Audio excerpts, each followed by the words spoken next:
What's up guys, with Apple's September Far Out event approaching, iPhone 14 rumors are heating up.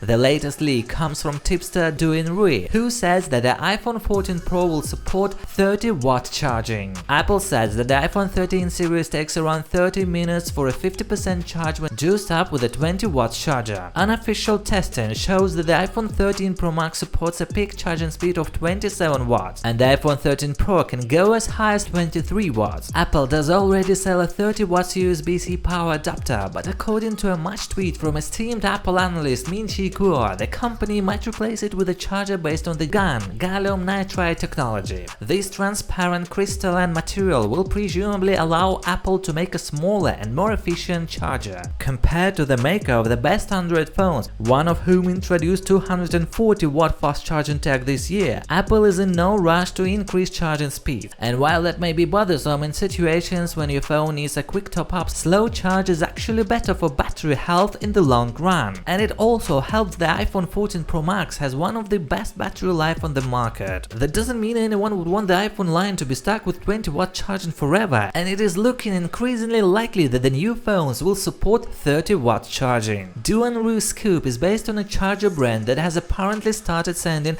new charger products to the media, and they also say that it will be touted as a large part of the iPhone 14 experience. Before this, earlier this month, Liam McGuire-Wood had also said that the iPhone 14 would support 30-watt fast charging, but had added that the speed would drop to 27-25 after the first charging cycle phase, which is the standard practice amongst mobile vendors and is adopted to help with heat management. He had also said that the wireless charging speed would remain the same at 15 watts and that the phones may support reverse wireless charging, although it's probable that this feature will not work at launch. Wood had indicated that 30-watt charging would be exclusive to the 6.1-inch iPhone 14 Pro and the 6.7-inch iPhone 14 Pro Max, and Duin Rui is asserting the same. This implies that the 6.1-inch iPhone 14 and the 6.7-inch iPhone 14 Max will be stuck with the same charging speeds, which is a bummer considering that the regular models are also tipped to feature the same design, rear cameras and chipset as their predecessors. It can be argued that the standard iPhone 14 and 14 Max were in fact more deserving of higher charging speeds, as they will likely sport bigger batteries than their 2021 counterparts, and they will also not be any more power efficient than the current models, as they will retain the same chip. If it is any consolation, the Pro models are expected to be more expensive, whereas the standard iPhone 14 variant will be priced the same as the 6.1-inch iPhone 13 model. Today's rumor also mentions that Apple will be sticking with the Lightning interface, which, though disappointing, is not surprising, given that Apple is rumored to transition to USB-C next year with the iPhone 15 family. The bright side is that Apple may increase Lightning data transfer rates to USB 3.0. The current Lightning connector is based on USB 2.0 and it supports speeds of 480 megabits per second, and the new standard can deliver speeds of up to 5 gigabits per second. Apple will announce the iPhone 14 line on September 7th, alongside a very expensive rugged watch model for athletes, the Watch Series 8, a new SE watch and new earbuds. So guys, I hope you'll subscribe to our channel. Thanks for watching, bye everyone.